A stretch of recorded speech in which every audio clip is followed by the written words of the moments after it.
Selamat pagi, salam sejahtera. Terima kasih karena bersama dengan saya di Nazlin Unity Channel. Tajuk ulasan pada kali ini berkaitan dengan ramalan nujum. Nujum apa? Nujum politik. Yang mengatakan Madani cuma bertahan 3 atau 4 bulan. Tapi apa yang jadi? Tak menjadi ramalan itu. Haha. Jadi ada orang lah yang mula meroyan, ada orang lah yang mula rasa kepanasan, ada orang yang tak boleh duduk tenang, ada juga orang yang tak boleh tidur nyenyak. Manakan tidak, mereka dahulu sibuk meramalkan kononnya kerajaan perpaduan, kerajaan Madani akan hilang dalam masa 3-4 bulan sahaja. Tapi nampaknya sudah mencecah 1 tahun pada hari ini ataupun pada bulan November ini dah mencapai umur setahun kerajaan perpaduan ini, bukannya menghilang, bukannya menjadi lemah, bahkan menjadi jadi kuat. Ditambah lagi pula dengan ada 4 sokongan baru di parlimen untuk Anwar Ibrahim. Jadi ramalan nujum Pak Belalang tu, ramalan nenek kebayan tu bukan untuk rupa-rupanya kerajaan perpaduan atau Madani, tapi untuk kerajaan ataupun untuk pembangkang pula, yaitu Perikatan Nasional, khususnya Parti Bersatu yang kelihatan sekarang makin tidak bermaya lagi dengan pelbagai masalah dalaman, juga masalah-masalah yang tertentu. Datuk Seri Anwar Ibrahim bukanlah figura asing dalam politik Malaysia, dan ketokohannya menerajui kepimpinan Kerajaan Persekutuan dalam tempoh setahun lepas terbukti dalam melakar lanskap politik baru dan memulihkan kepercayaan rakyat kepada prinsip demokrasi. Ahli Parlimen Tambun itu memegang tampuk kuasa pemerintahan tak kala politik tanah air berada dalam ketidaktentuan berikutan keputusan pilihan raya umum ke-15 julung kali menyaksikan tiada parti atau gabungan politik yang mendapat jumlah kerusi majoriti bagi membentuk kerajaan. Kebijaksanaan Anwar yang memimpin Pakatan Harapan PH berjaya meyakinkan Barisan Nasional BN dan parti politik gabungan Parti Sarawak GPS dan Gabungan Rakyat Sabah GRS untuk bersama-sama menyertai pembentukan kerajaan perpaduan sekaligus membawa kestabilan dan meredakan suhu politik serta melicinkan urusan pentadbiran Putrajaya. Penganalisis politik Mujibu Abu Muiz berkata, dalam tempoh setahun ini, Perdana Menteri ke-10 itu berjaya memimpin kerajaan pusat tanpa tekanan politik keterlaluan maupun isu-isu berisiko yang mengganggu gugat pentadbiran negara. Kejayaan Anwar mengembalikan kestabilan politik bukan sahaja penting dalam meningkatkan keupayaan kerajaan, membawa lebih banyak kebaikan kepada negara, malah turut memulihkan kepercayaan rakyat pada sistem demokrasi yang sebelum ini dianggap sakit tenat, kata Pensarah Kanan Sains Politik Universiti Teknologi Mara UiTM dan fellow penyelidik Ilham Center itu kepada bernama. Mewarisi tampuk kepimpinan negara susulan gelora politik pasca pilihan raya umum ke-14 yang menyaksikan negara dipimpin 3 Perdana Menteri berbeza dalam tempoh kurang 4 tahun, pengerusi PH itu akhirnya atau awalnya dilihat berhadapan tugas sukar dalam mengemudi kestabilan bahtera kerajaan perpaduan.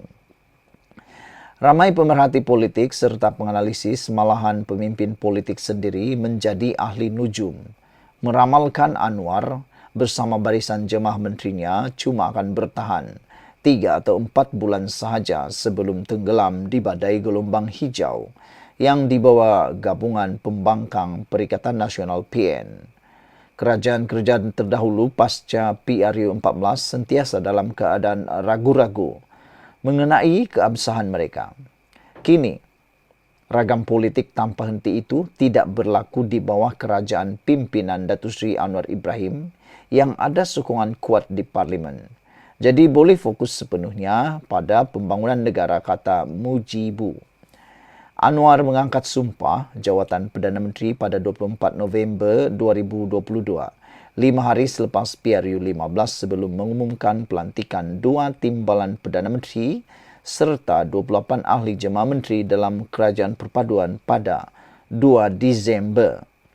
Pensarakanan Fakulti Sains Pentadbiran dan Pengajian Polisi di UiTM Kedah, Dr. Jazimin Zakaria menyifatkan Anwar yang juga Menteri Kewangan berjaya membentuk barisan kabinet dengan pengalaman luas dalam aspek pentadbiran. Ramai menteri heavyweight dalam Kerajaan Perpaduan, ini satu bonus dan hasilnya pelbagai dasar baharu seperti ekonomi madani dan lain-lain yang menyentuh kepentingan serta kebajikan rakyat berjaya diperkenalkan dalam tempoh singkat 1 tahun ini, katanya. Jazimin pada masa sama menyifatkan pendekatan pentadbiran Anwar dengan menekankan prinsip tata kelola baik selain terbuka dalam menerima pandangan maupun kritikan, berjaya menambat hati rakyat yang kini menganggap suara mereka lebih didengari berbanding pentadbiran terdahulu. Geostrategis dan Fellow Kanan Akademik Penyelidikan Strategi Nusantara, Profesor Dr. Azmi Hassan, berkata, anak jati Cherok Tokun, Pulau Pinang berusia 76 tahun itu berjaya menggilap semula nama negara di persada antarabangsa, menerusi ucapan pada pelbagai persidangan antarabangsa yang mendapat perhatian dunia, terutamanya ketika ini yang tegas dan lantang membela nasib dan hak rakyat Palestin ekoran konflik di Gaza. Perdana Menteri tanpa teks, itulah Anwar, katanya sambil menggambarkan setiap ucapan pemimpin nombor 1 negara itu adalah lebih telus menzahirkan apa yang dirasakan daripada hatinya, sehingga acap kali mencuri tumpuan hadirin termasuk di arena global. Dengan optik segar, dinamik dan serba baharu yang dipamerkan Anwar, Azmi berkata tidak mustahil Kerajaan Perpaduan yang semakin matang dan kukuh ketika ini mendapat sokongan lebih ramai ahli parlimen pembangkang. Setakat ini, 4 ahli parlimen PN daripada Bersatu sudah menyatakan sokongan kepada pimpinan Anwar Ibrahim. Beliau kata, saya percaya selepas ini lebih ramai ahli parlimen akan menyatakan sokongan kepada Anwar Ibrahim. Ini bukan sekadar soal nak dapatkan peruntukan, tetapi sifirnya surplus dan defisit, yakni peningkatan keyakinan kepada kewibawaan Kerajaan Perpaduan dan hilang keyakinan kepada pimpinan PN untuk menjadi pembangkang berwibawa, katanya. Dalam pada itu, langkah Anwar melantik 2 Perdana Menteri yang pada hemat ramai hanyalah satu gerak catur politik, sebaliknya dilihat dari perspektif berbeza oleh fellow kanan Majlis Profesor Negara, Datu Dr. Jeneri Amir. Jeneri berpendapat, selain pengerusi BN Datu Sri Ahmad Zaid Hamidi, pelantikan Ketua WIB GPS Datu Sri Fadila Yusuf melakar sejarah tersendiri dalam mengukuhkan hubungan Sabah, Sarawak dan Semenanjung dalam pembentukan Malaysia. Anwar, katanya, dalam tempoh singkat berjaya membuat perkembangan baik dalam aspek melibatkan Perjanjian Melaya 1963, sesuatu yang gagal direalisasikan pemimpin terdahulu. Beliau tunjuk komitmen paling jelas dalam soal MA63 ini. Ada yang telah selesai, ada dalam perbincangan dan ini sangat bagus. Malah dalam belanjawan 2024, peruntukan besar bagi Sarawak dan Sabah selain peruntukan interim. Ini untuk kurangkan kesenjangan pembangunan, bukan sahaja antara bandar dan non bandar, dan 2 wilayah ini malah dengan Semenanjung. Anwar betul-betul tekad mahu rapatkan jurang itu, termasuk jurang politik, infrastruktur, pendidikan, sosial dan ekonomi serta budaya ke arah integrasi yang lebih mantap bagi memungkinkan nilai madani itu dapat direalisasikan, katanya. Menurut Jeneri, madani bukanlah sekadar satu slogan kosong yang dilaungkan Anwar. Sebaliknya, benar-benar diterjemahkan dalam pentadbirannya, malah terbukti dalam tempoh singkat berjaya menghapuskan persepsi negatif rakyat Sabah dan Sarawak yang selama ini sering berasa terpinggir dan dianaktirikan oleh Kerajaan Persekutuan. Kata beliau, saya percaya Datuk Seri Fadila Yusuf dilantik juga untuk memberi penumpuan menjadi pemuda cara kepada penyelesaian hal-hal berkaitan Sabah, Sarawak kerana dalam dan dengan pengalaman berada dalam dan luar kerajaan, Pasti Datuk Seri Anwar Ibrahim tahu perlunya ada orang tempatan menguruskannya, kata beliau.